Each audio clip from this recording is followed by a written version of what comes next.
So, good evening, everyone. Welcome back to Parabellum. With me is Luciano Pollichieni.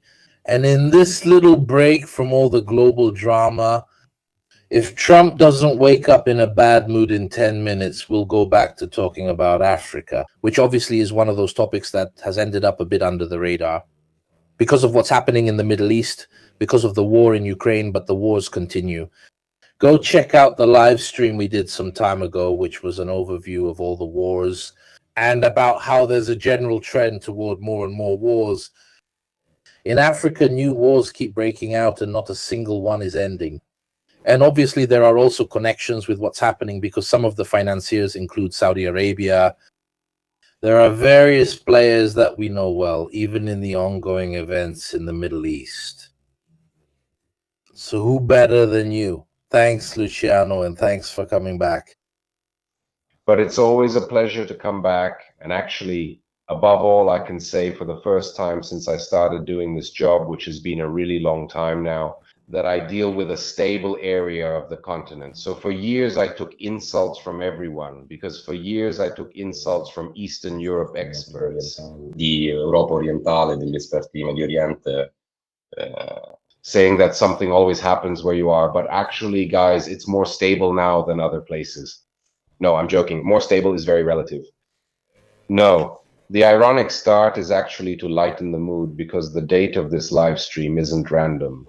Today is April 15th, 2026. It's exactly 3 years since the outbreak of the war in Sudan. To put the crisis into context for a moment, it's enough to say right away that, according to the data provided to us by the United Nations, the war in Sudan has currently produced the largest ongoing humanitarian crisis on the globe. Thanks to Mirko, we've been able to follow the war practically since it began. Obviously, in the style of the show, the live stream, and the channel. So what you'll see tonight is all based on data, on sources that we have. Yes, open sources that we were able to consult. I'll give a summary for those who are hearing about this conflict for the first time. The war in Sudan, which I, as a personal stylistic choice, do not call a civil war. I prefer the expression the war of the two generals. Precisely because it is being fought between these two gentlemen you see on the screen. On the left is General Burhan Fatah al-Burhan, who is the head of the Sudanese Armed Forces, as well as the president of the Sudanese Sovereign Council, which in fact was created as a transitional body meant to guide the country toward democracy, and which in reality is now the government of Sudan.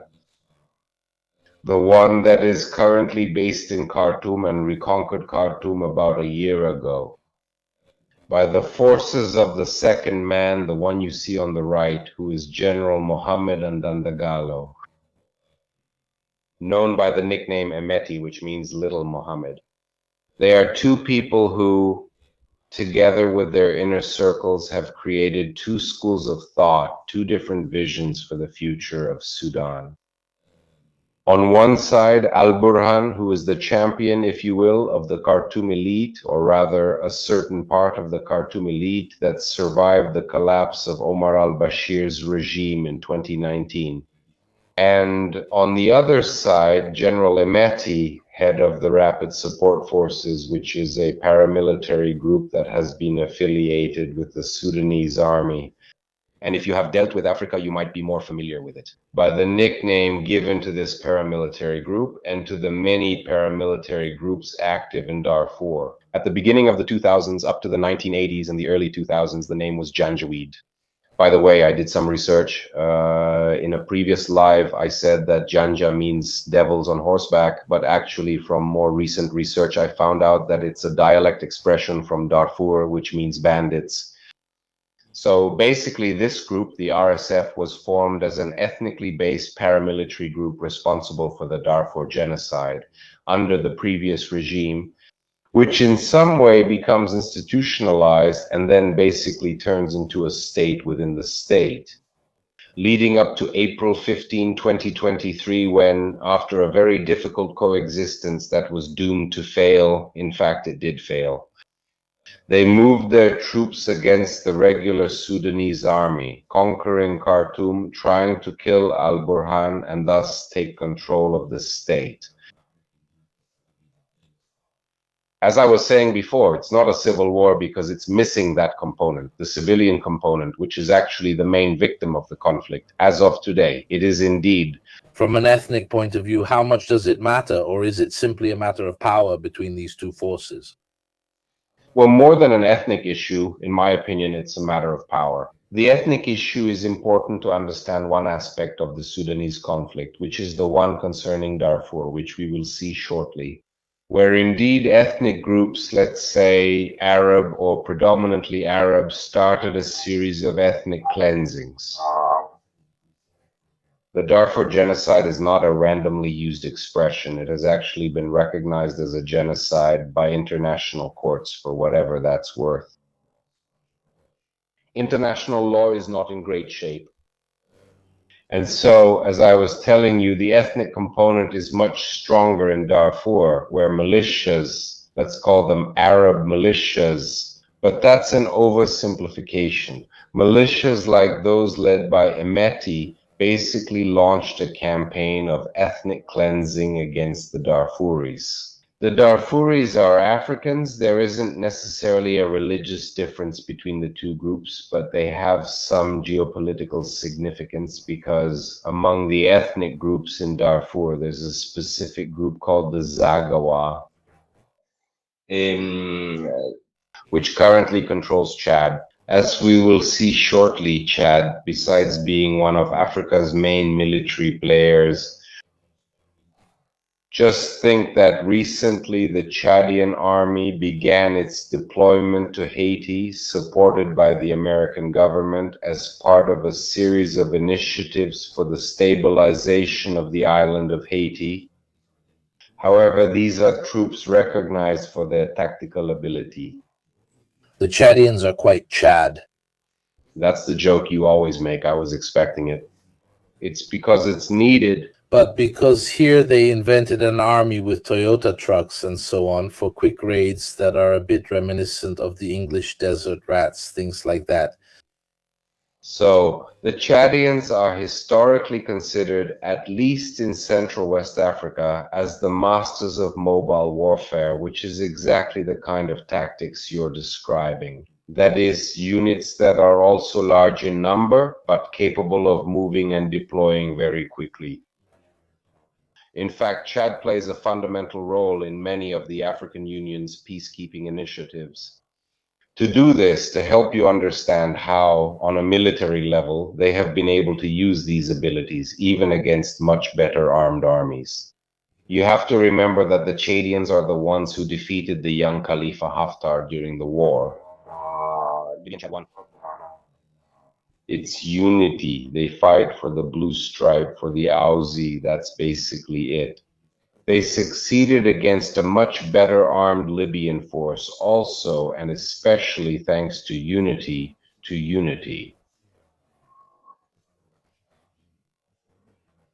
ampia e completa. Libico Chad is unity. E hanno sono unity. And this actually makes them very skilled fighters. It's a unit. It's a unit among those that are the factions on the field, which have evolved over time. So on the screen, you can see the factions that currently support. They are still very fluid alliances, so by definition, not stable. But these are the main armed groups that support the regular Sudanese army's efforts. So you have the Sudan People Liberation Movement North, one led by Agar, the Justice and Equality Movement, which is another locally based armed movement, mainly active in Darfur, that supports the regular army. There is the Sudan Liberation Movement, which is led by Mini Minawi, who is now the political deputy of Al Burhan and who is a historic warlord leader of an armed group from Darfur. There is the SLM Tambur, that is the Sudan Liberation Movement, which, however, is led by another militia leader. And then there is another, more recent militia that has a more clearly institutional affiliation, which is the Darfur Joint Protection Force. Now, if you look at this lineup, you already have the first key to understanding what it is. Both the way the conflict is fought on a tactical military level and the balance of power, meaning the elite. It's from the government of Sudan to Al Burhan. The SAF is very strong and manages to centralize or at least project some power. And the Red Sea coast. Just think that when the Sudanese government, the SAF government, had to flee from Khartoum, they took refuge for a long time in Port Sudan. And this was a very important key, maintaining control of the coasts. And above all, to weave a network of international alliances that today actively supports the initiatives of the SAF. The role of the SAF. Among these allies, just to mention two, are Russia and Iran. Then if you go to the next slide, you'll realize what the forces are exactly. That's for Sudan.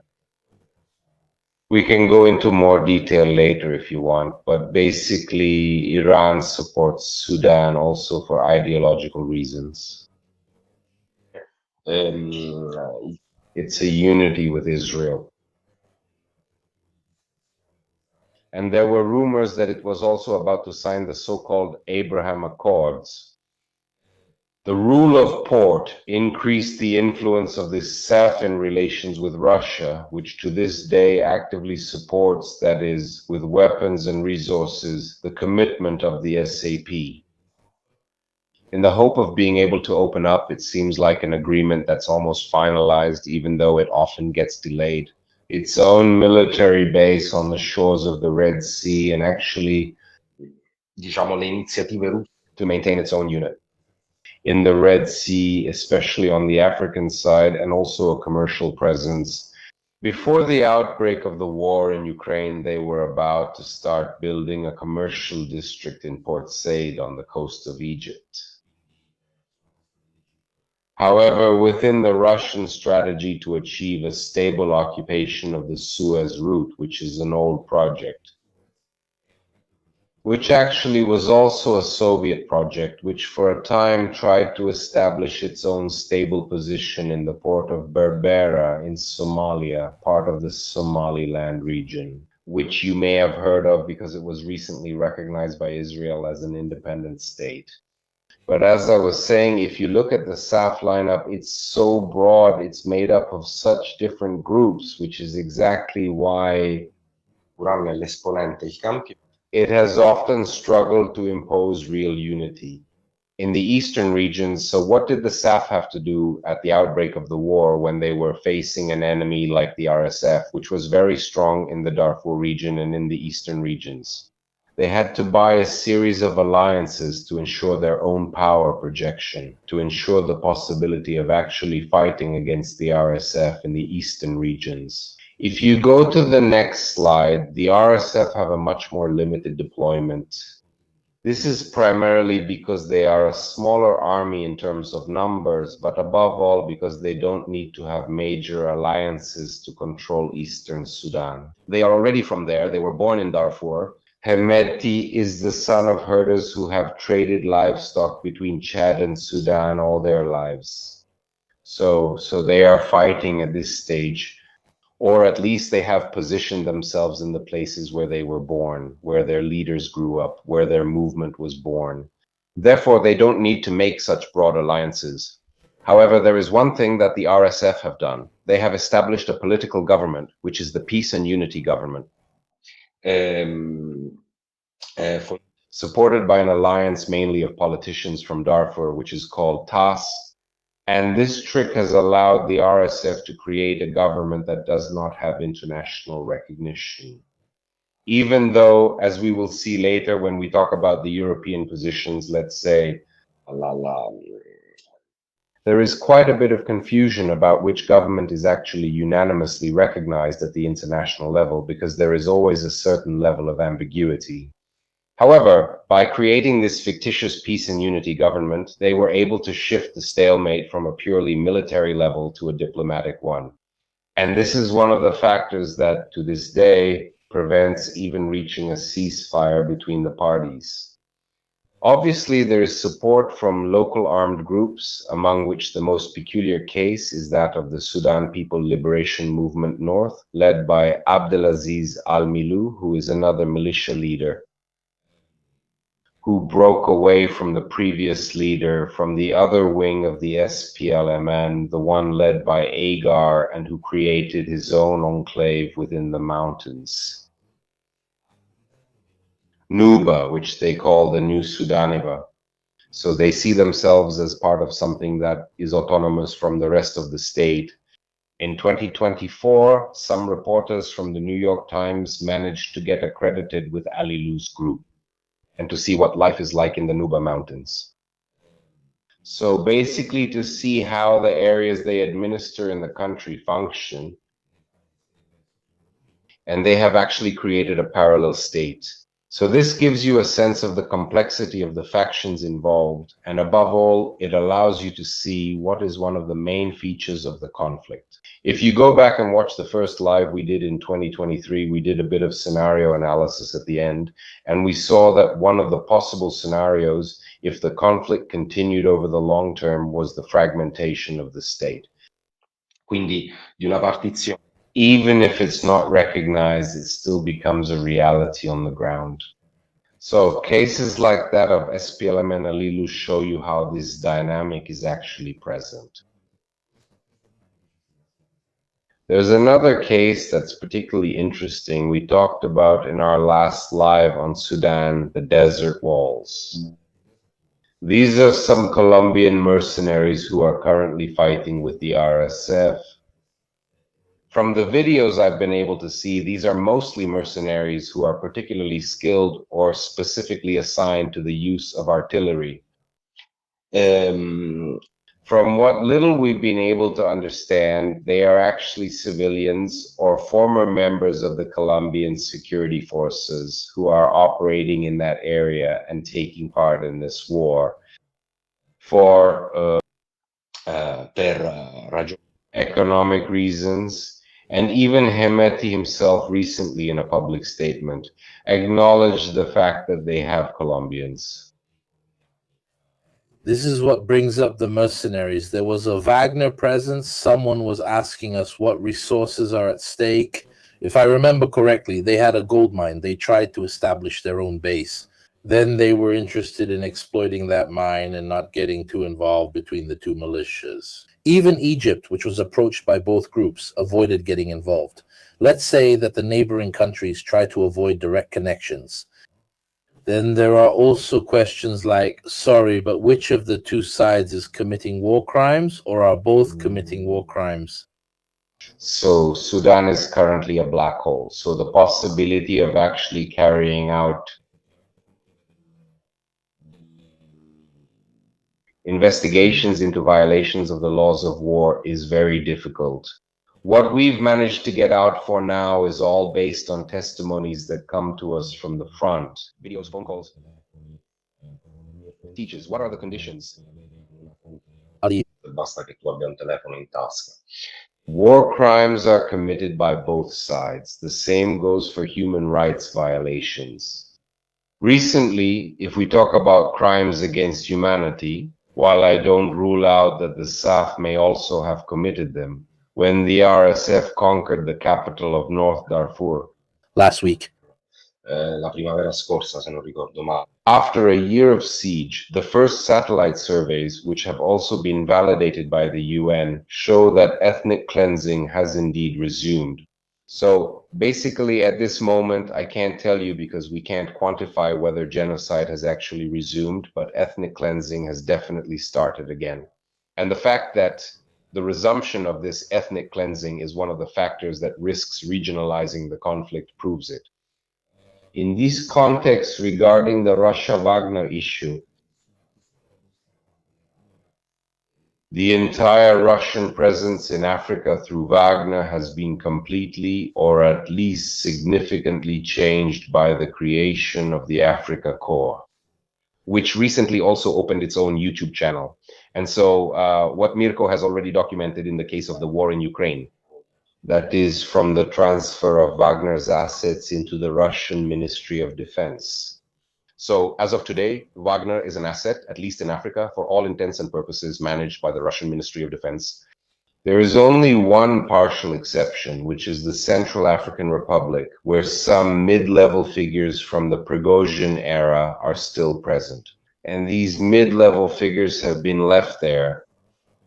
Autonomy, I believe, but this is just my speculation, that the agreement with the Kremlin is you don't go back to Russia, don't try to set up a group again, in the style of what Prigozhin did, who had basically created a parallel army and even rebelled. At a certain point, though, we let you manage your assets in the Central African Republic.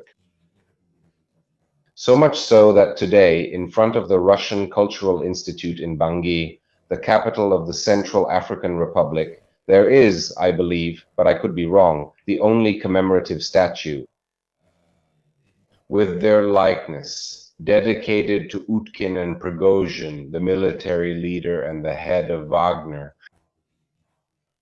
This is a clear symbol because I don't think that to this day anyone has put up a statue of Prigozhin in Russia to understand how that asset ended up inside the Ministry of Defense. I say this because it's definitely true that Wagner had very strong ties with the RSF, also connected to mineral extraction, especially when it comes to gold. But after Prigozhin's death, Wagner came under the Ministry of Defense, the Russian Ministry of Defense, and Russia in general actively support the regular Sudanese armed forces. Obviously, they do this not for any ideological reason, but purely out of national interest. They reasonably believe that even if the RSF were to retake Khartoum, they wouldn't be able to break through to the coast. And so they are interested in the coast. And that's why they support the government that could potentially guarantee them access to that stretch of sea in the future. So obviously, if you put on the scale on one side a force that steadily controls Darfur, and on the other, a force that steadily controls a part of the Bab el-Mandeb Strait of the Suez route, then you can clearly see that in the eyes of the Kremlin, the Suez route is much more valuable, especially in a context like the current one. Moving on to the situation. Go ahead, sorry. Since we're here, before getting into the situation on the ground, there are a few questions like what are the foreign interests in the war and which nations support the respective factions? Let's say we've covered the Russian side with the classic interest, which is having a port there, a bit like the Chinese also want to have one, and they have one themselves. It's Eritrea, if I'm not mistaken, right? The Chinese don't have a port in Eritrea. They've modernized the port of Asmara. By the way, Eritrea is a country where, with the current government especially, we Italians have, in my opinion rightly, stopped hesitating and started openly talking again with Eritrea. Outside, who has been received? La Meloni più volte. Cressida went on a visit to Eritrea. The Chinese have modernized the Asmara port, and when it comes to modernization, Eritrea would deserve its own live stream because the whole story is absurd. As part of the modernization of the Asmara port, they upgraded the docks in such a way as to assess the possibility of docking for Chinese military vessels. This is because Akwerchi, who in any case is someone who has been trained destroyer in the area, in the area. Exactly. There's another country that has deployed a destroyer-class ship to Eritrea, and that's Russia, as part of a diplomatic courtesy visit. Consider Eritrea. President Akwerchi is someone who was trained in China during the Maoist era, still speaks fluent Chinese, and still believes in the Chinese development model. Russia made this courtesy visit. I think it was a destroyer-class ship, but I don't remember the name, and obviously it was a celebratory event. Akwurchi is someone who has always voted against all resolutions condemning the war in Ukraine, meaning he has always sided internationally in favor of China and also in favor of Russia. But this courtesy visit that was made, I don't remember if on one occasion for the anniversary of Eritrea's independence, it was done specifically for that reason. That is, the Russians, under the pretext of a courtesy visit, wanted to assess how problematic or less problematic it would be to have their ships dock at the port of Asmara. And consequently, this is once again reflected in this strategy, in my opinion, quite prominent and in any case very closely followed by the Russians to expand their presence within the Rosso. There can be different strategic motivations. Very simply, in a context of more or less intense confrontation with the European Union, having your own presence along the route is crucial for maritime trade, especially the European one. Obviously, for the Russians, it's important, and that's why they play on multiple fronts. As I was telling you before, they had entered into agreements with Egypt. They would like this base in Sudan, and they would also like or are considering the possibility of having a base in Eritrea. However, Eritrea doesn't want it, partly because it strongly opposes and doesn't tolerate the permanent presence of foreign troops on its territory, and partly because it doesn't want to end up like Djibouti, which today is a country that, yes, is kept afloat by the presence of various foreign contingents, but is also fundamentally crushed by these interests, which are all focused on the issue of military bases. Afwerki considers the possibility of this kind of direct collaboration, meaning you can modernize the docks and maybe allow your countries access to my ports. But he's not the kind of head of state who, either for ideological reasons or because of his view of national interest, would allow the installation of a permanent base. By the way, we Italians are also currently entering the race to modernize the port of Asmara. So we already have the Amedeo Gilead base, which is our base in Djibouti. So I don't rule out that maybe we could also consider making the docks and berths for our boats compatible there as well. But anyway, this is the situation. And this makes you understand why the SAF have to this day a much greater international influence than the FSF, which they basically control instead. A stretch of desert or a patch of jungle. What you see of the situation on the ground, if you know how to read it well, allows you to see what the risk is, or rather, what has been the real characteristic of this third year of war. That is, in the face of the failure of various diplomatic efforts, in the face of the stalemate that has developed on the battlefield, we are actually seeing how the conflict is becoming regionalized. To understand this process of regionalization and to begin to see it, you need to look at 3 points. The first is Libya's tri-border triangle, which we talked about in a previous live session. So this area of the 3 borders between Egypt, Sudan, and Libya. Here, the RSF reached an agreement with Khalifa Haftar to secure a logistical supply line that allows Haftar's men to send supplies toward Libya. Actually, there was mediation by al-Sisi when the RSF and Haftar's men started to control that border area. He immediately called Haftar, who went to visit Cairo, and so maybe they reached some form of mediation. The latest attacks carried out by the SAF, coincidentally, were aimed at cutting off those who were in the corridor to Libya to prevent supplies from getting through. Exactly. Also consider one factor, we mentioned this in other live streams, but it's worth repeating.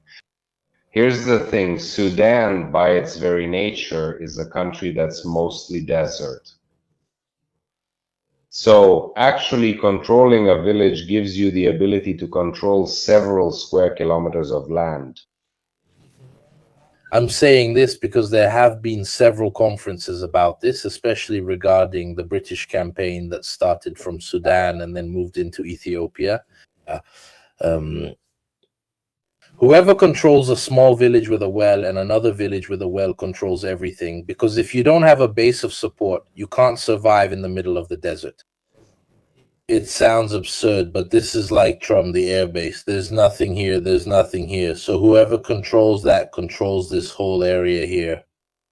Exactly. And by the way, holding Trump is crucial because apparently they've also deployed a good number of drones, which allows them to patrol the border with Libya.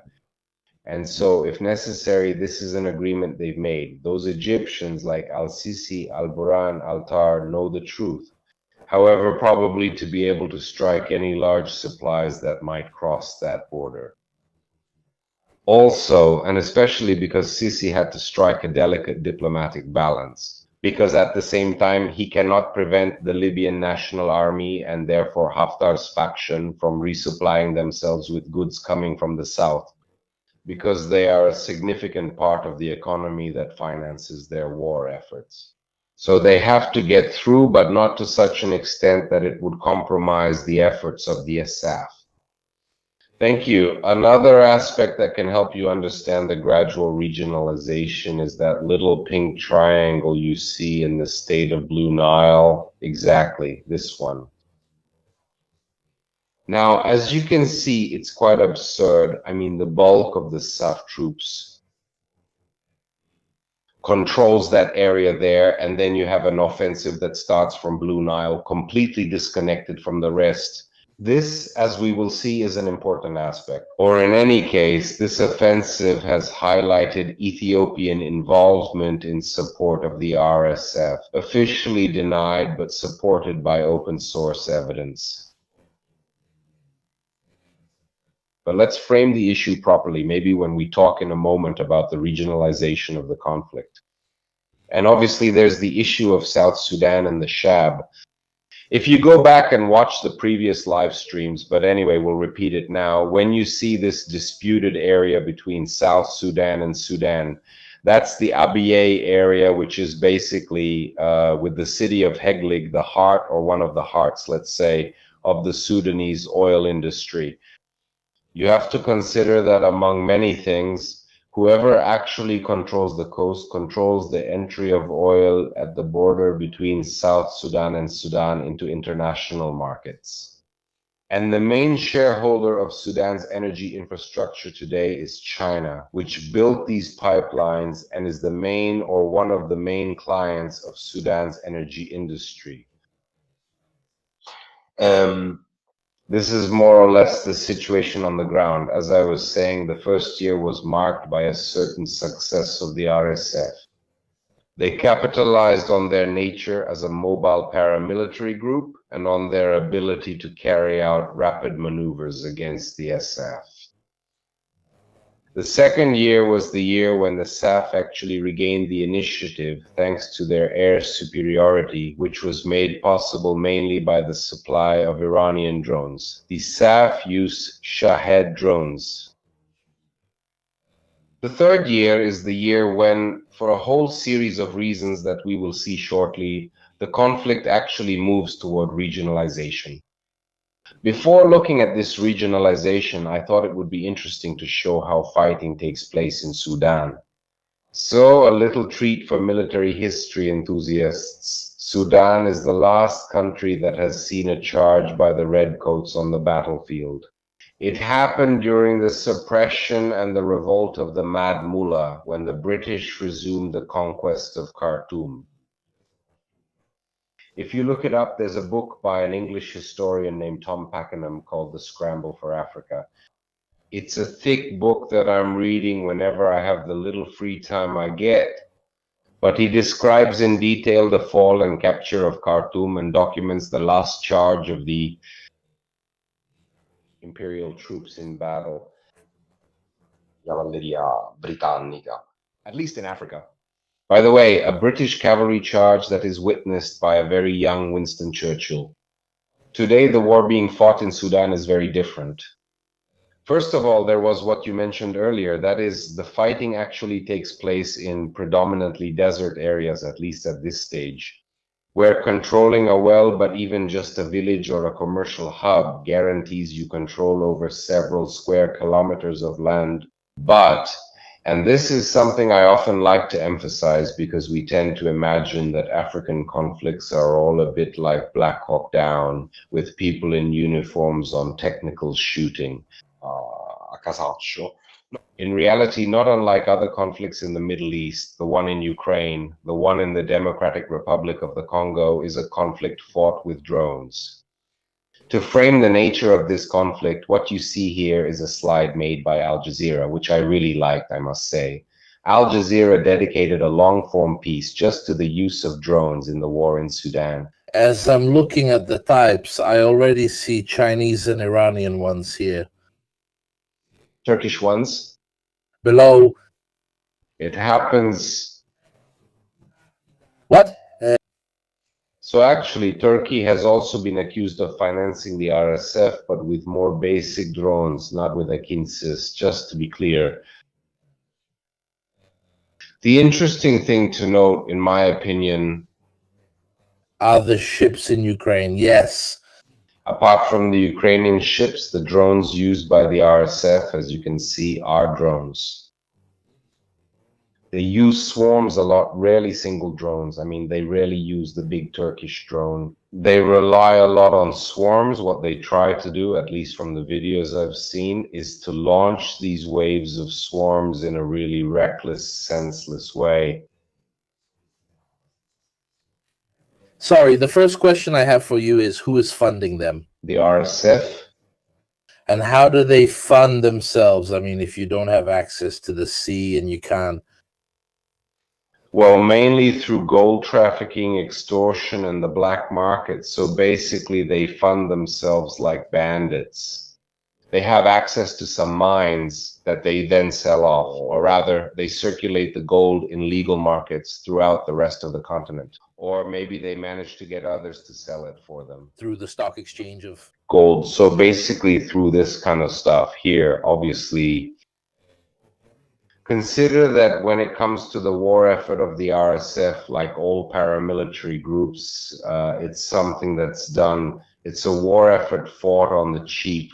Let me explain. They got a lot of weapons from the Russians too when they were part of the Sudanese government, and then they just took them with them. I remember, for example, a parade, Indipendenza del Sudan, from 2020 where they marched. The regular units and the RSF paraded separately, and they had, for example, a huge number of BTRs. Obviously, you have to distinguish this great sophistication in terms of drones and technologically advanced equipment that they use in open areas.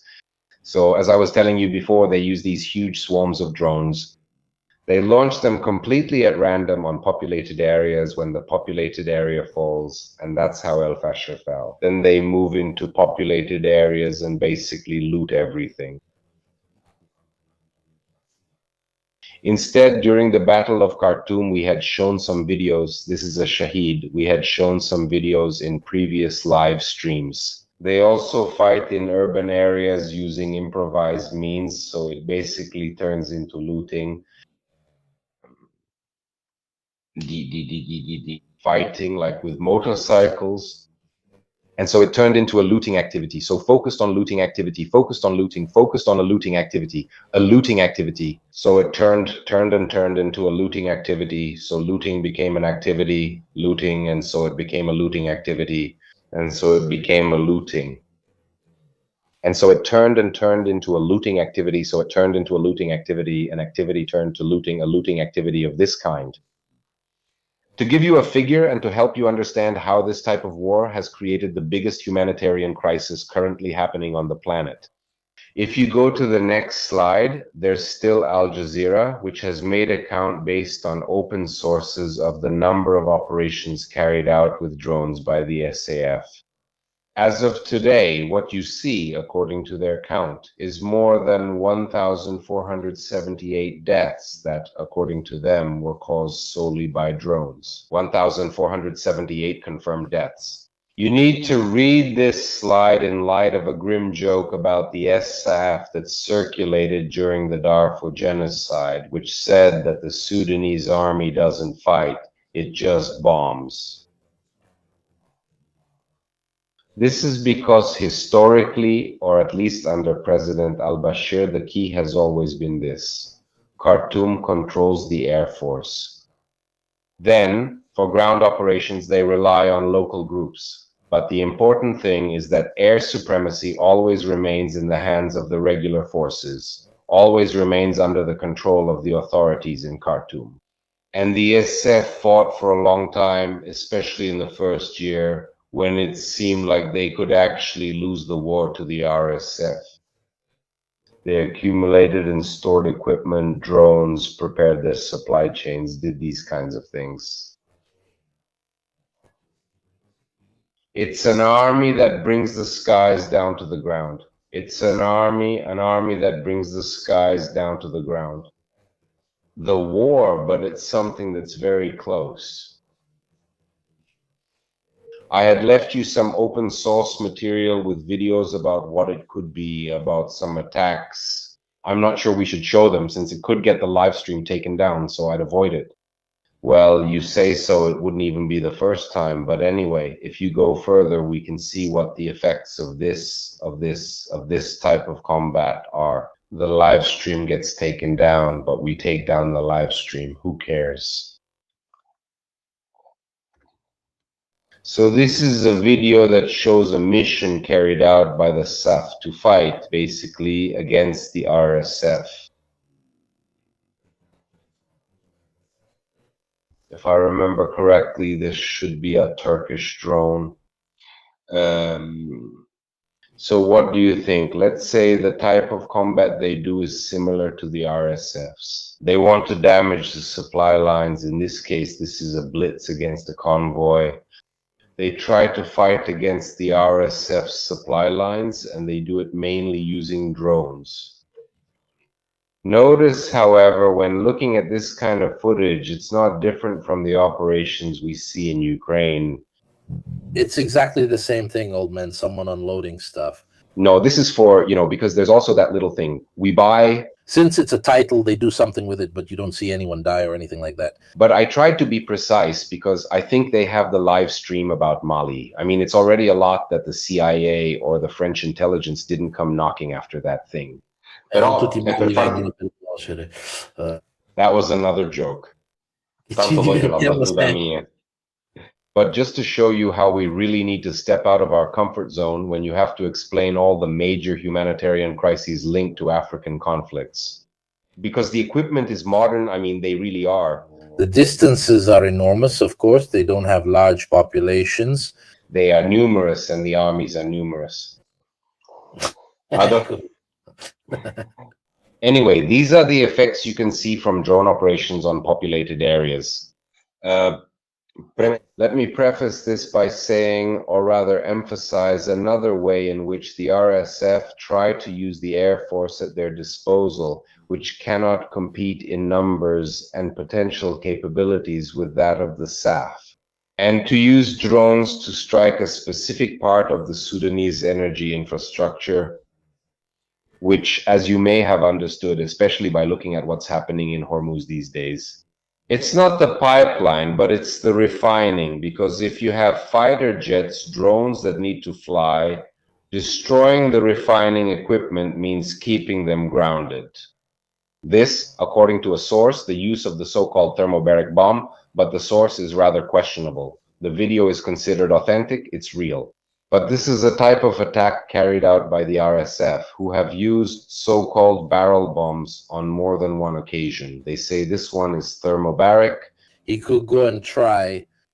This is a barrel bomb. In my opinion, though, I put it here just to show you that a bomb where you immediately see the air displacement, because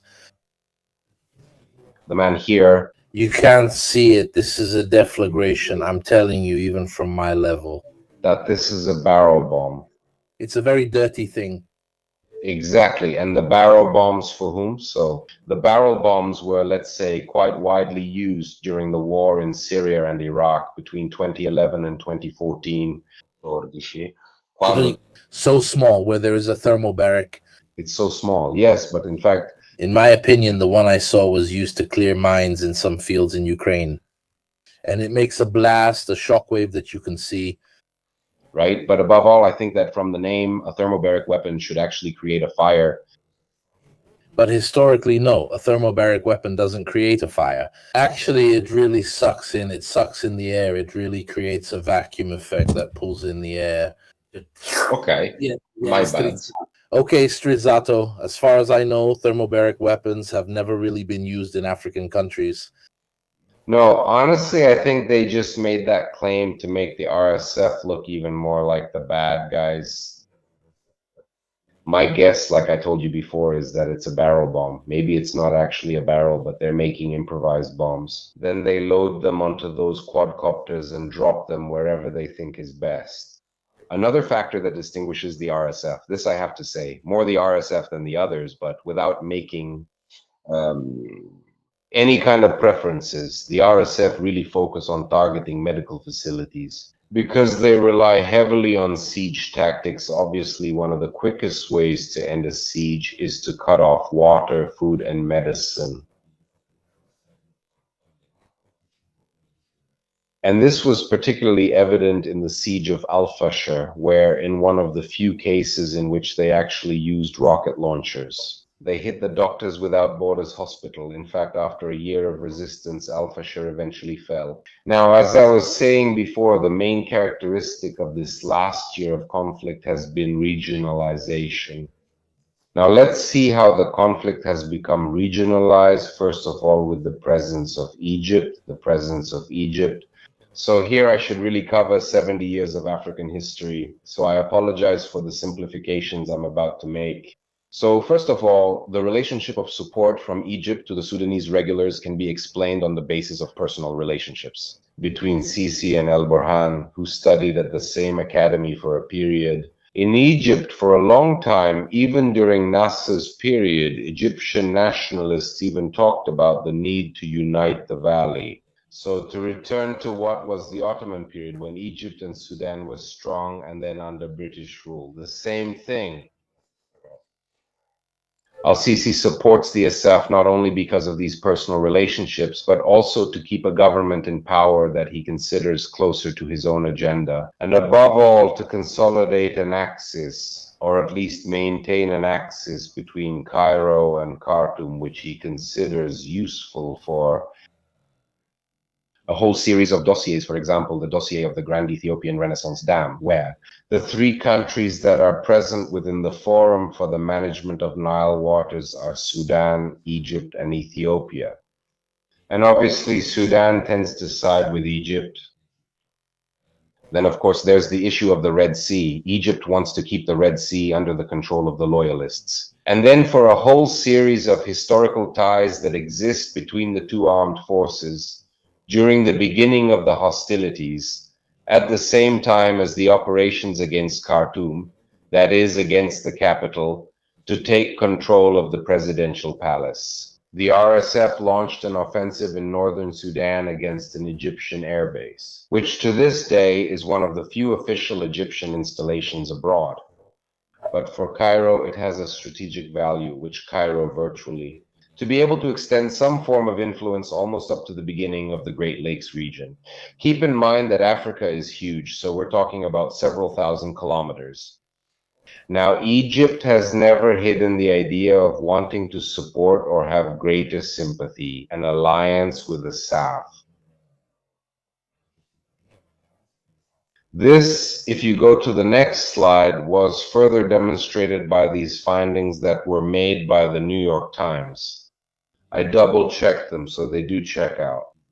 This is a base in southern Egypt that currently provides air support from Egypt to Sudan, both through surveillance and reconnaissance operations and through bombings in Tiberia.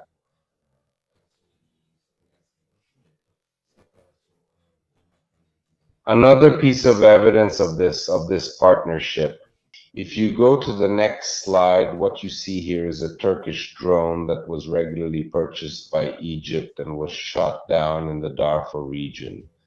By the way, if I'm not mistaken, but you have to tell me this. This is the first case of a drone being shot down. But I don't know if there have also been cases in Ukraine with this new generation. If there have been any between Armenia and Azerbaijan. But I don't know if it was exactly this version or the previous one, because this is the same Lupo from the competition. in which he lost them. Also Haftar, but it's not clear who. Variations and things about what is documented, yes. Because I think that, however, Haftar, if I'm not mistaken, had lost the TB2. This, as far as I know, is the first time that the wreckage of a drone shot down somewhere in the world has actually been seen.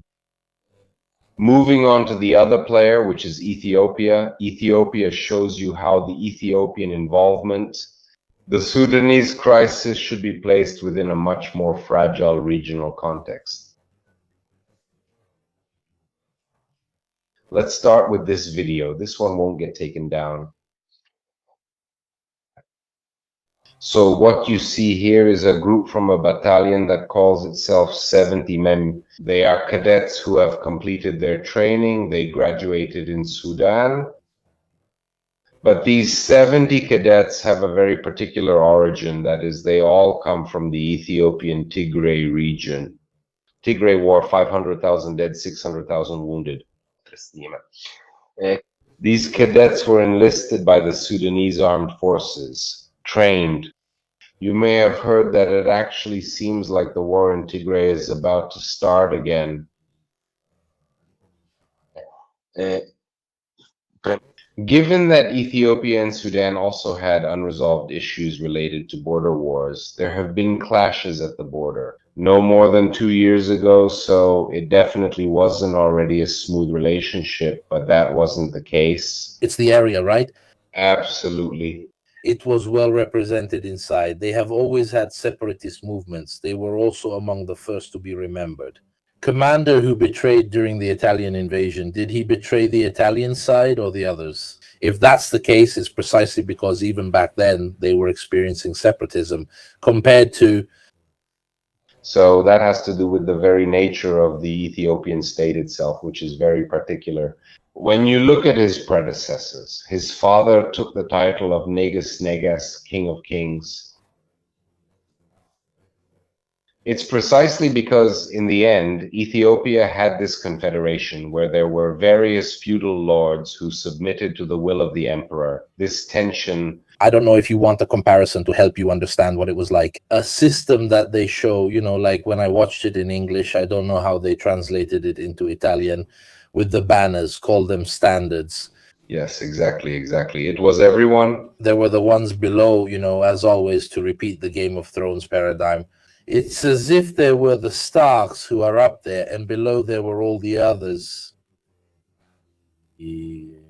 Signori, lesser lords, but still, let's say they pledged their loyalty and so on. So even when they started to raise an army, it was an army that answered more to the individual leaders. In fact, they weren't very precise. So much so that, remember, the day of the Ethiopian national holiday coincides with the Battle of Adwa, and they choose the commemoration of the Battle of Adwa as their national holiday. Why? Because the meaning is uniting the forces of all Ethiopians. We pushed back the white man, so we were able to resist the advance of the colonialists, something that other African countries, other African states were not able to do. Coming back to the present day, this video obviously shows you how the Ethiopian government now views the rules. The regular Sudanese forces, as part of a systemic existential crisis, are therefore arming the rebels. They are doing this together with Eritrea, which in turn supports the regular Sudanese forces, especially by providing some infantry units and a lot of training. And what basically happens is that the relations between Sudan and Ethiopia have always been problematic, but the training of the Tigrayans by Sudan has pushed Ethiopia to stop hesitating and therefore to immediately take sides. there's also an interest in sending people from that area so they're not even free.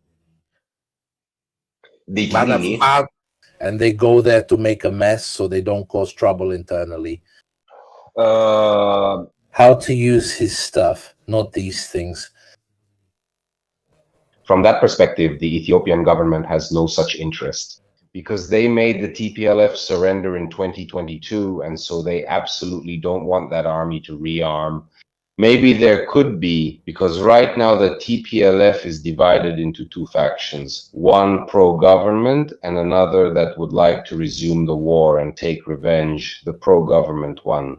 They might have an interest in sending the more disruptive people elsewhere, go make some trouble over there. Yes, maybe, but the fundamental issue right now is the situation in Ethiopia as of March. You basically have an uprising in three key regions, Oromia, Amhara, and Tigray, where they are also building up troops in anticipation of a possible outbreak of a new war. So the Ethiopians already between February. But why does Ethiopia support the RSF? Why? Why? No, I was just explaining it to you. The RSF and the SF are training Tigrayans. A whole series of historical issues between Sudan and Ethiopia about borders, about the exploitation of the Nile waters and various other things. So when did they actually start to see that the regular Sudanese forces are indeed training people who come from the Tigray region? What do you see there? And where could a war break out soon? And why do I insist? Ethiopia has massed troops on the border with Tigray. So they probably say we need to get rid of a government that is hostile to us. And so it's good to support the RSF.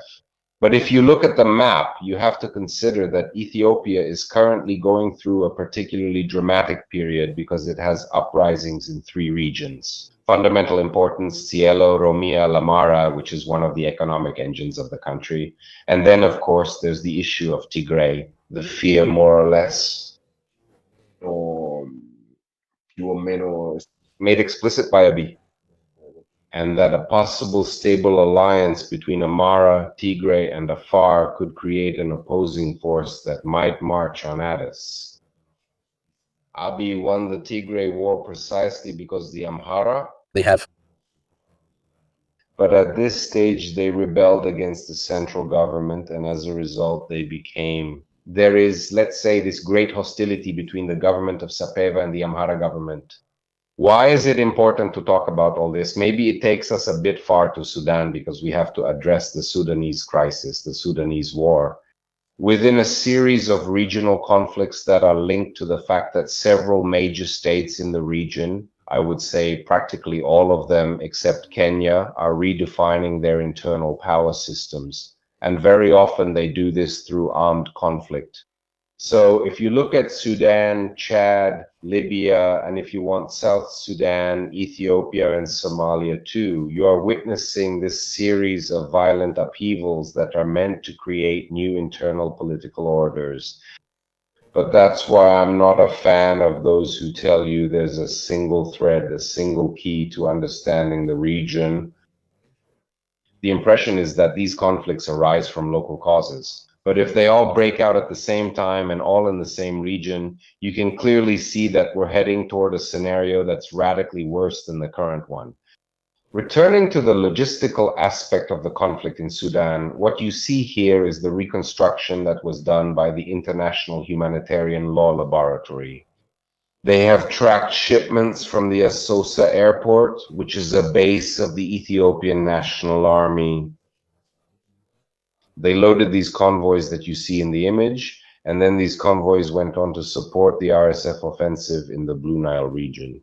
If you look again at the map I showed at the beginning, that little triangle to the south where the RSF are, exactly where the RSF are, this little triangle to the south in the Blue Nile, which seems inexplicable, but actually there are RSF forces fighting there, supported by Ethiopia and partly by South Sudan, where apparently the president of South Sudan, but we'll talk about this in more detail shortly, supported the RSF before going to South Sudan. If you do it right there, this quick shot is basically spot on. The data provided by ELAB shows us how the observation of these convoys, this buildup over time, actually coincides with the start of the offensive in the Blue Nile. In other words, they observe a small buildup.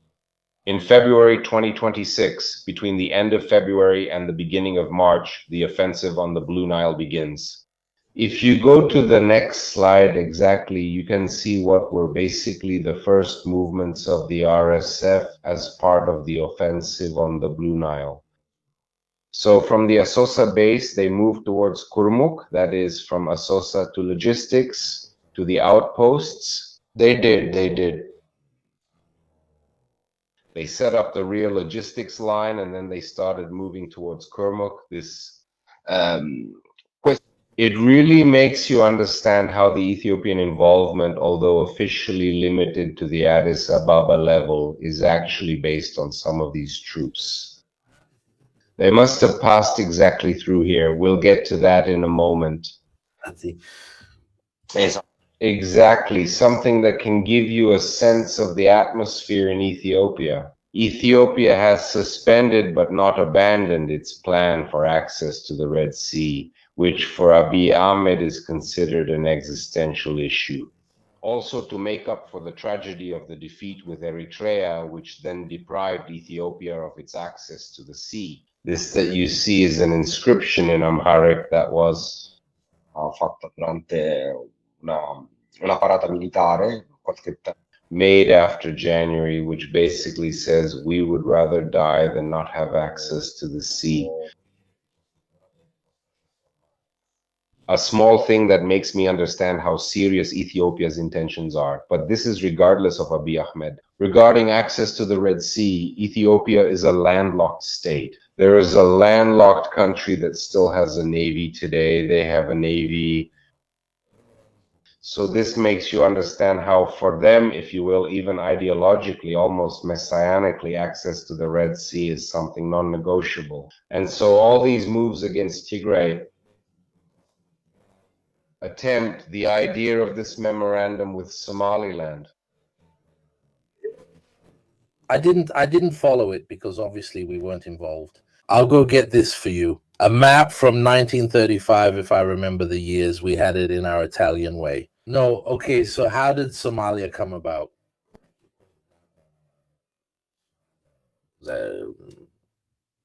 Southern Somalia? It's Chizio's innovation. But Italy, the innovation is Chizio's innovation, but it's the innovation. There was, yes. So what you see here is a map, because what you see here is the colonial partition. Where is it? I had talked about it on Africanisms on my Substack. Are you going to check out the piece I wrote? After the recognition of Somaliland by Israel as an independent state. So basically in colonial cartography, there have always been the same three Somalilands, which would be French Somalia, Djibouti, British Somalia, Somaliland region, Italian Somalia. The only successful Italian offensive of the Second World War, that one, basically the British one, completely carried out by the Italians.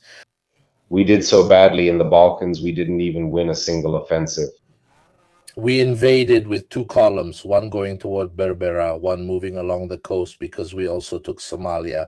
The French and the British, after a small battle, had to retreat to Ader, the only campaign completely carried out by the Italians. That's how it went. And in fact, let's say after the end of the Second World War, honestly, I don't know if it was an agreement with the Italians, if the Americans got involved, or what was decided, or who was actually involved, local movements.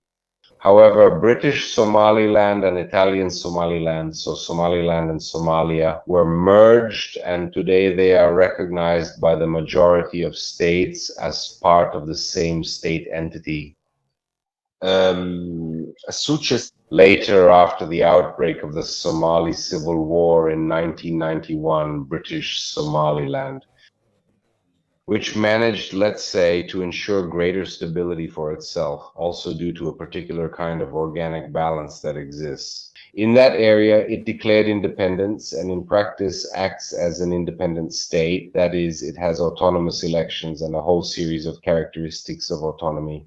But on the African side, it is not recognized as an independent state because there is this, I would dare say, almost mantra of the African Union, which says that autonomous entities that violate the original post-colonial state integrity should not be recognized. Because the fear is that if you recognize one of them, then a whole series of independence movements across the continent would expect the same kind of legitimacy. On the other hand, because Somalia is still involved to this day in a very slow and difficult state building process, and so recognizing the independence of another state is not seen positively, so can the other one. Point of view. Israel broke a taboo. Why was it a taboo? I can be critical of the decision or the way it was done, but for years it has been recognized, in fact, that the state building process in Somaliland has gone much better in terms of democracy, in terms of many things compared to that of Somalia. Israel's recognition in the eyes of Somaliland was supposed to be one. The hope was one recognizes us and then one after another, all the others will recognize us too. They hoped that the United States under Trump would also recognize them as an independent state, but this hasn't happened so far. But let's say from the Ethiopian point of view, exactly. In my opinion, it was a huge mistake not to give Ethiopia access to the sea. I mean, in the end, Ethiopia could have had it. To be fair, it lost its access to the sea in the sense that Eritrea revolted and at the end of the 90s gained independence. By armed force, I mean not for any other reason, no. Not taking into account the fact that the Eritreans were oppressed, that they had, well, they were the first.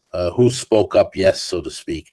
They contributed more to the Italian occupation precisely because from there the Italian invasion would also begin, from Italian Somalia, Eritrea.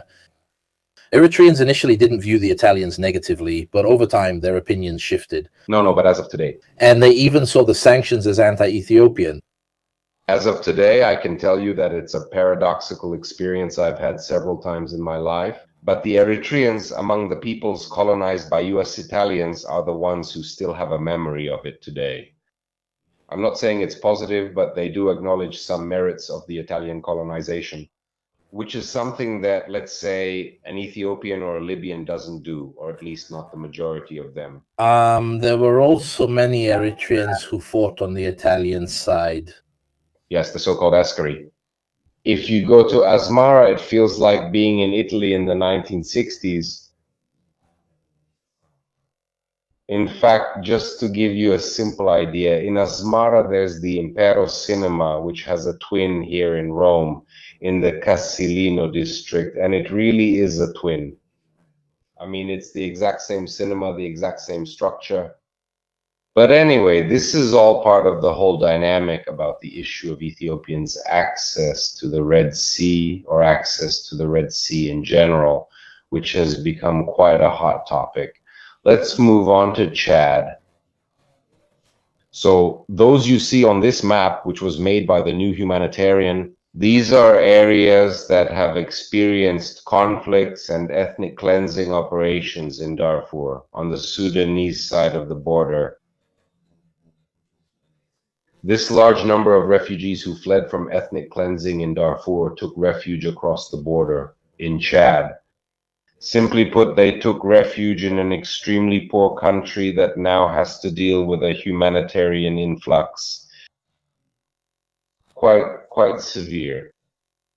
What happened towards the end of March? What you see here.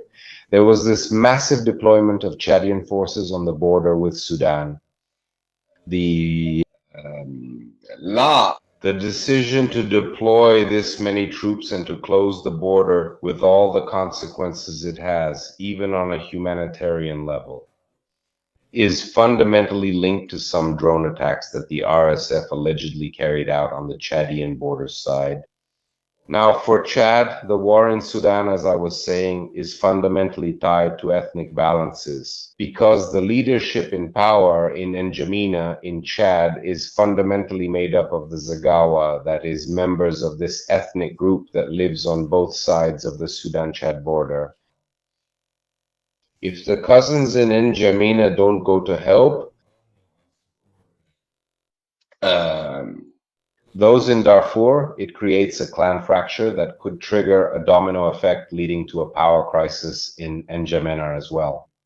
Let me give you an example that might be quite significant. I'll tell you this story. Some time ago in N'Djamena, during the very strange Chadian transition, a historic leader of a small socialist party named Yahya Dino was killed. He was killed in a very strange shooting. He was killed at his home by the Chadian Secret Services, by an armed raid by the Chadian Secret Services, and they accused him of attempting a coup, but he was at his home. They had specifically accused him of trying to storm the headquarters of the national broadcaster, he himself, but he was at his home. So when the news of Yahya Dino's death, who belonged to a very small but historic political party with several decades of activism, reached across the border, one of Yahya Dino's cousins, a Zaghawa from Sudan, took command of a battalion of 15,000 men and was heading to Chad. That is, he wanted to march on a garrison. A division is not a battalion. Okay, a division is more, but I don't know if you realize that. Among the fighters, I don't know, 800, 1,200, just to give you an idea. So they are at division level.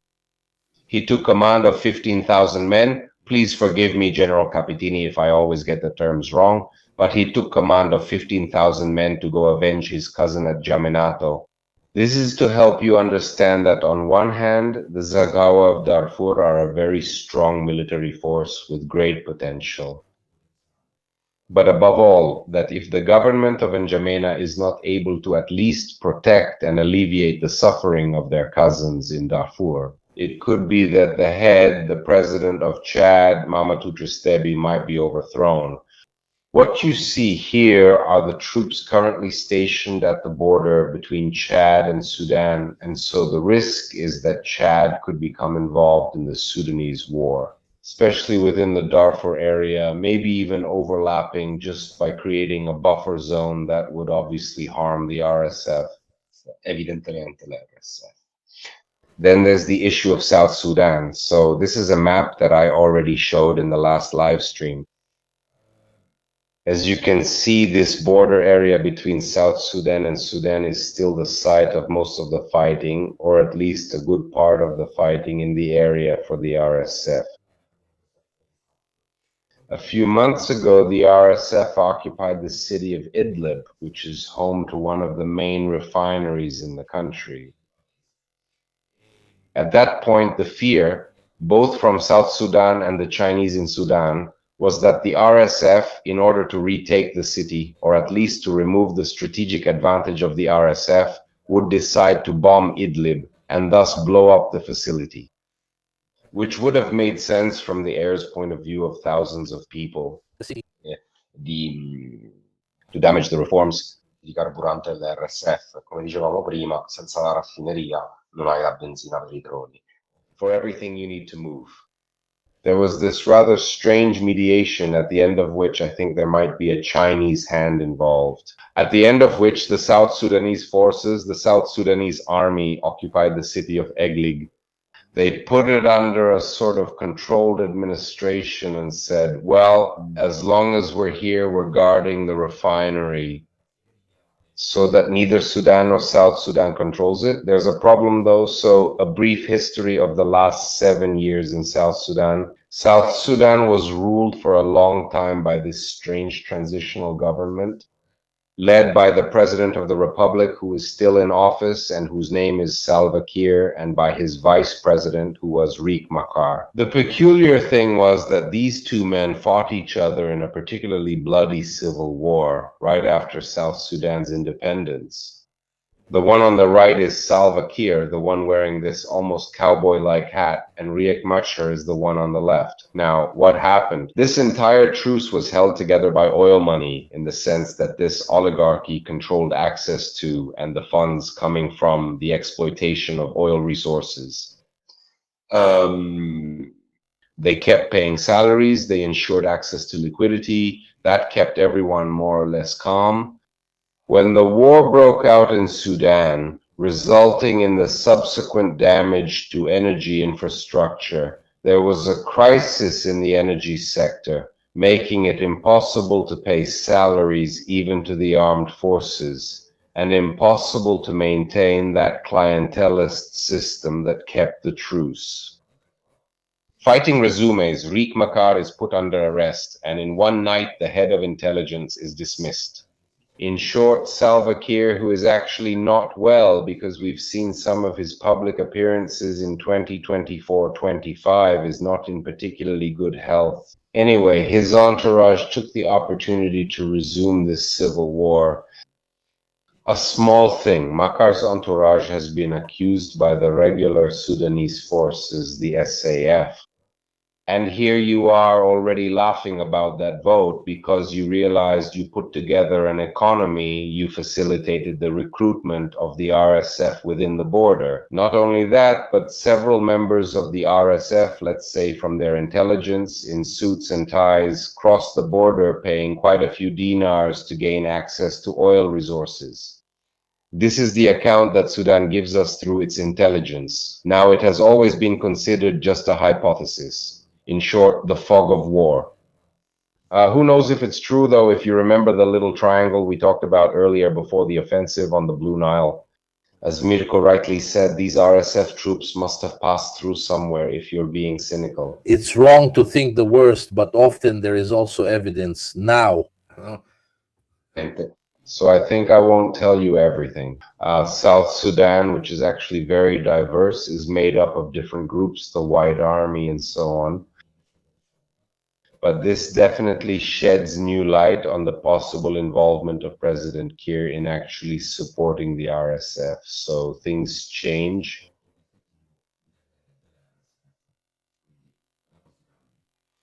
Now, the last part, then, well, we'll be ready for questions, of course. If there is diplomacy, then first of all, we can't avoid talking about the new quartet on Sudan.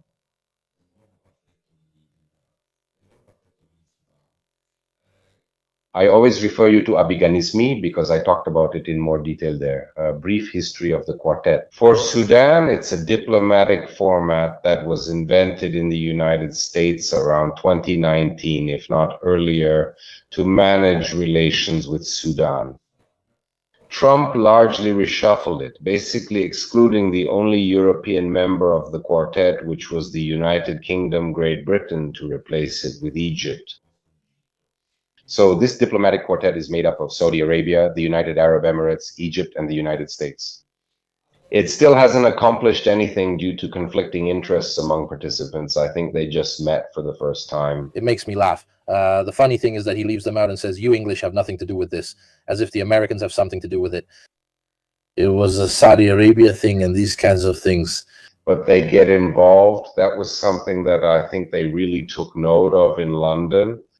But what he didn't understand is that by creating a basically Arab quartet, because 3 out of 4 countries are Arab, he created a wonderful quad, where it has been stuck since October because of mutual vetoes. But there have been some crazy things, like Egypt rejecting a motion written by the United Arab Emirates. Because I don't like that adjective, because you're telling both sides to lay down their arms. But it's the RSF who should lay down their arms. So even there, anyway, no, forgive my comment. But it's also important to know a bit of history to do geopolitics and especially to understand certain mechanisms. If the previous administrations kept the United Kingdom inside the quartet, wasn't it because they were nostalgic for the British Empire? And then just imagine the Americans. Because they know the situation, the people know the situation, but I'm Italian. It happened because of the Sudan force.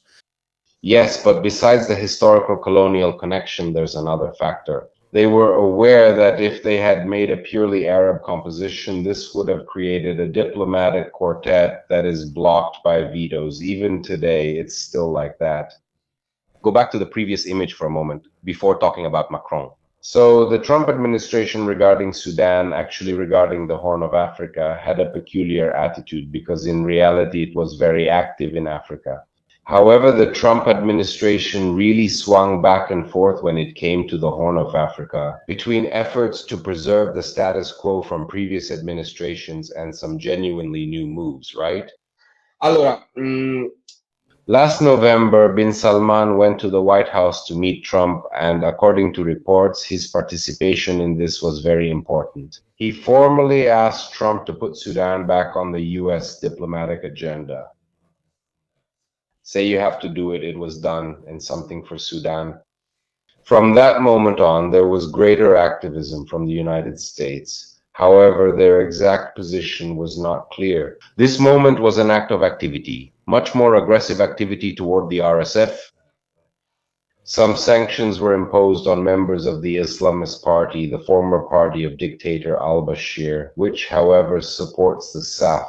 Basically, it's not clear what the United States wants to achieve, I have to say, or at least that's my opinion, that's what I've noticed. Actually, he has a certain admiration for bin Salman, much more than he has for other leaders in the area like bin Zayed or Sisi. So I wouldn't rule out that bin Salman in this situation could use this influence to bring the United States closer to his own position on the Sudanese issue. A small problem is another factor why, in my opinion, the Quad hasn't worked and won't work. There's the war in Iran, so right now I wanted to leave that part to you. I mean, what are the connections? How much does it affect things? What's happening then? Does everything change on the diplomatic level? Because obviously at this stage, as has already been widely documented in other live streams, you have the war in Iran, the blockade of the Strait of Hormuz, Saudi Arabia, Qatar, and the United Arab Emirates, which are still suffering damage from this war. Bigger problems, let's say, to deal with. Exactly, perfectly summarized. So before, they were investing significant resources in an attempt to make something work in Sudan. As of today, of course, their priority is to unblock Hormuz to stop the war in Iran. So how concerned might they be in Riyadh or in Abu Dhabi or in other places about what is happening in Sudan? We have, quite debatably, one of the effects that this stalemate could produce. I'll leave that to you for the closing. Are we Europeans also involved in the diplomatic initiatives then? Currently in Berlin, the third International Humanitarian Conference on Sudan is taking place, which the SAF have already said they will not attend, because they say that too many members of parties or movements close to the RSF have been involved. So for them, what is decided in Berlin will have no value. The first humanitarian conference was held in France. In France, Macron achieved a decent result because he pushed for it. For the first time, he managed to push bin Zayed of the United Arab Emirates to call for a ceasefire from both sides. Then there was the second humanitarian conference on Sudan, which was the one in London. Basically, both humanitarian initiatives are widely praiseworthy. By the way, in London, it was led by the former one. The foreign secretary. David Lemmy, who is a politician I like a lot. The second humanitarian conference on Sudan in London. It raised a lot of money, but basically it's a mechanism that's stuck because you raise a lot of money. You need to bring in humanitarian aid, but then it's very difficult for that aid to actually get through in that context. Borders are closed. We Italians have also done our part. See this? A tweet from the Ministry of Foreign Affairs last December 25th. This was a commitment that was made. He had also announced, among other things, on Fedez's podcast that he would send humanitarian aid to Sudan. There was this first batch of humanitarian aid from Italy. And recently, this afternoon, I was at a conference where he was speaking. One of the closest advisors to the foreign minister, Tajani, is attending the conference in Berlin. And they have allocated another 30 million euros for the crisis in Sudan. The point is that I'll be with you in a moment, Winter Night. No, I'm just finishing up. The point is, live like Biggio Mandelli. I'll be there in a moment. Exactly. I don't know why it came out like that. No, the thing I don't understand is, I mean, our position as Italians is clear, and objectively, the political weight we have is what it is. And so we mobilize in an attempt to at least alleviate the suffering of those civilians who weren't able to escape.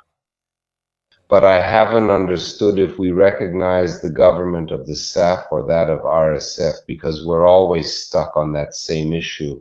I imagine that these humanitarian aids you saw in the Italian Foreign Ministry's tweet were delivered to Port Sudan, so to the SAF. By necessity, I believe that we recognize that government. But maybe it's a case of trying to have it both ways. I don't know. You declare it, you send, or yes, that's the only outlet to the sea, then you guys deal with the rest. Yes, but even if you wanted to. How do you deliver them to the RSF? You'd have to parachute them in. Well, I deliver them to the RSF either through Chad or through Kenya. But here's the point. I mean, the way I see it, it's not the same situation. We're turning a conflict into another Libya when it shouldn't be. Because objectively, if we all agree that there's only one legitimate government, then this RSF government. You should say, as they say in Rome, you throw it in each other's faces. I mean, it's something that only serves you in an attempt to cheat, to make a peace initiative even more complicated. Unfortunately, we always have to use Libya as the example, as it has become the template for tragedies. We recognize one government, but we also talk to the other one, and so on. You know, no one has the courage to make a decision and support one side, because what's the fear? That maybe they start committing massacres and things like that too, and then you get labeled as the one who supported them. So we stay very cautious. Yeah. It's true, but it's also true that after all, politics is about compromise. It's also about knowing how to take risks.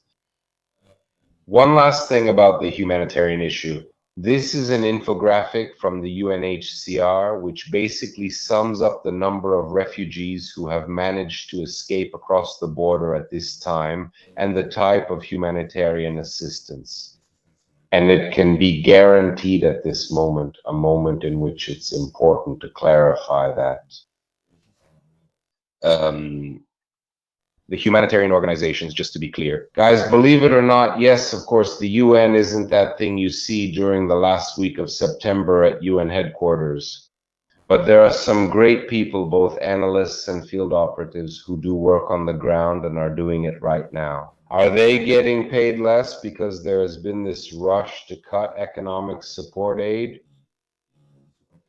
For the United Nations, who at the moment are the only ones able to alleviate or contain this humanitarian emergency, which today is the largest in the world, at least in terms of the number of people involved.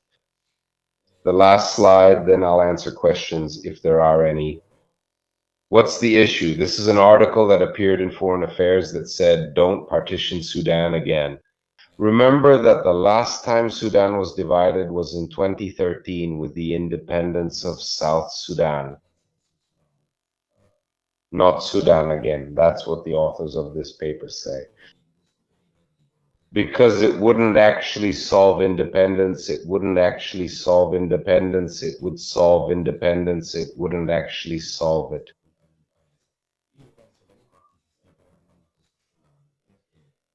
The United States, the Arab powers preoccupied elsewhere. What happens in Hormuz, the military stalemate that has become diplomatic, two governments on the ground.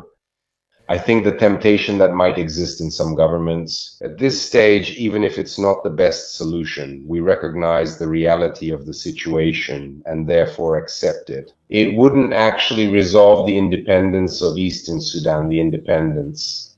Western Sudan, Southern Sudan, we're fine with the North. It would actually resolve the independence issue. It wouldn't actually solve it because, as I already told you in the first live 3 years ago, the final risk is always there. And today, in my opinion, it's a possibility like South Sudan. It would actually resolve the independence issue. It would solve it. The independence of the South Sudan. I think that at this point, even in diplomatic circles, people are saying, with everything that's happening, that South Sudan's independence really wouldn't solve things. Maybe it's better to recognize the reality on the ground, and so we have another Sudan. It isn't ideal, but I think they're considering it. The fertilizer crisis due to the closure of the Strait of Hormuz, how will it impact Africa? La male. A continental famine is impossible because Africa is one of the largest continents in the world. And having a continental famine would have to be a completely different kind of scenario, really a matter of geography. A continental famine is impossible, and there is inflation, and surely the areas that are affected by a famine will be. There are many comments about the crisis. Thank you. Let's say that at this stage, yes, the most immediate risks are the increase in inflation, the crisis in the agricultural sector. It's true that the African economy, especially Nigeria, but also others, are preparing fertilizers, their own. But obviously the Hormuz crisis has a huge impact. I definitely see the increase in inflation with the risk of political instability. And I definitely see the possibility of worsening conditions for those people, especially in the Horn of Africa, who are at risk of food insecurity. There's another factor I can tell you about exclusively here on Parabellum. It impacts the mining sector, because there are solvents that need to be used for the extraction or refining of critical minerals and rare earths that are starting to become scarce. The DRC, the Republic, Pratica del Congo ha già detto che alcuni solventi non because they already use a lot of them considering the goods they have to process. And even now they are already running out. So, senza sparare sulla croce. about the strategic importance of this initiative in Iran. Then also the so-called high-tech sector in its supply chain will suffer a lot from the blockade of Hormuz. but they don't carry out massacres in Darfur against the non-Arabized African minority. South Sudan, which supports the SRF, didn't separate from the North just because it's not Arab. No, that's an oversimplification. This is the fundamental problem. South Sudan also separated because of the Darfur genocide. And because of a series of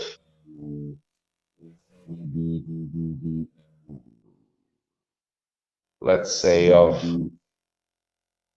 a marginalization of the people and ethnic groups of the South by the historical elite of Khartoum. To understand how South Sudan has changed up to today, everything started with the death under rather mysterious circumstances of the historical leader of South Sudan's independence, John Garang, who died in a helicopter crash. The president of Uganda, Museveni, said that in his opinion it was a suspicious accident. After Garang, there was the war between Salva. They are a completely different kind of leader, meaning they are oligarchic leaders, very interested in cashing in on oil resources. So if the RSF pays, at least that part of the elite that profits. About Kiir, I repeat that he is doing very well. So in my opinion, it's really his inner circle, his entourage probably. The individual's interest goes beyond, I hope there they can be. Also because to say why. Mi lascia sempre grande libertà. Questa roba che For the African conflicts, spiegano solo per le etnie e non per like the leader's interests, state interests, systemic crises, strategic objectives, regional agendas. It's something we white people have, since we still have an education that's a product of colonialism. We don't consider African conflicts based on those categories. Another question, which embassies are still operating in those areas today? Oh God, frankly, I couldn't tell you. I do know for sure that the European Union has a special envoy for Sudan, just like we do. No? No, Gigino. No, I don't know who the European Union's envoy is. Honestly, no. Frankly, I can't tell you. Also because I think that if they're active, they're active. In Port Sudan, Khartoum is being rebuilt these days, but you understand that with a war going on, so we're not at a standstill at all. It becomes difficult to make an actual estimate of how much it will cost us to rebuild Khartoum, which has been devastated in some areas. And it's very impressive. There was a very dynamic city, very lively, even from a certain point of view. It has been completely devastated, so I don't know who decided or who currently has their embassies open. Of course, diplomacy continues through the humanitarian initiatives we showed earlier. So even if there isn't an embassy, Paris, Rome, Berlin, and London still communicate with the SAF government. Surely I don't know if they also talk with the RSF. Some do, but we Italians don't. Therefore, diplomacy still goes on even if the embassies aren't open. Okay, I'd say that's all, gentlemen. I want to thank Luciano very much, and I really thank everyone who followed us. So if they demonetize us, well, gentlemen, what can we do? I don't think so. Lately, I've noticed in the past year, YouTube has become much less strict and much less of a pain about policing things. The algorithm is more forgiving. Maybe there's less, I don't know, even the war is the same thing. Musk effect, yes. People have also gotten used to it. It could be the Musk effect or the Trump effect. I mean, Trump says such outrageous things that now what happens on YouTube in comparison is nothing, right? So thank you. Follow Luciano on Africanismi. I always read the update emails I receive directly too. Because anyway, we have to keep track of all these things because they add up. Also regarding the RAM issue, which is already a separate matter, they are increasing, and certainly the mineral resources that we have already followed in all the various wars.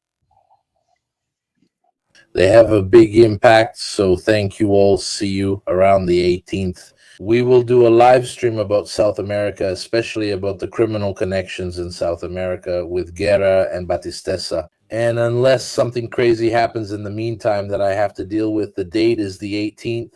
So, gentlemen, thank you all. Thank you, Luciano, and good night. Bye. Good night.